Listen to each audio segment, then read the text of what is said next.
કે 75% કેસની અંદર જ્યારે સ્ત્રી વધારે ભણેલી હોય ને વધારે આવક મેળવતી હોય કે ઊંચી નોકરી કરતી હોય અને એનાથી થોડીક ઓછી આવક, ઓછું ભણેલો જ્યારે પુરુષ હોય ત્યારે એ સંસાર ડગમગે છે. સમાજની અંદર પાટીદાર સમાજમાં આવું થાય છે. પાટીદાર સમાજમાં પણ થાય છે અને બીજા સમાજમાં પણ થાય છે. કારણ કે એ પુરુષ જે છે તે કદાચ કલેક્ટર દરજાનો હોય તો ભલે, ગમે એટલું ભણેલો, PhD કરેલો, માસ્ટર ગ્રેજ્યુએટના અંતે હોય તો પણ ભલે, એ ઓછું ભણેલી સ્ત્રીને નકારતો નથી. એની સાથે સંસાર માંડ્યા પછી પણ એના પ્રત્યે એને હળદૂત પણ નથી કરતો, એને અપમાનિત પણ નથી કરતો અને એને જરાય નિમ્ન કક્ષાથી જોતો પણ નથી.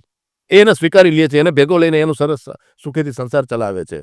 25% કેસની અંદર એમાં અનબેલેન્સ થતું હશે, પણ 75% કેસની અંદર સ્ત્રી જ્યારે વધુ ભણેલી હોય છે ત્યારે એનો ઇગો સેટિસ્ફેક્શન માટે થઈને એ ઓછું ભણેલો પુરુષ, ઓછું કમાતો પુરુષ, ઓછી આવડતવાળો પુરુષ 75% કેસમાં એ માન્ય રાખતી નથી. એ જે તે સમયે ભેગા થઈ ગયા, સંસાર માંડી દીધો, પણ જે વૈચારિક ટકરાવ થાય છે, જે અનબેલેન્સ છે એના વિચારોનું, એના લેવલનું, એની જે કંઈ અંદરની ફિલિંગ હોય એનું, તો એના લીધે એ સંસાર ડગમગે છે.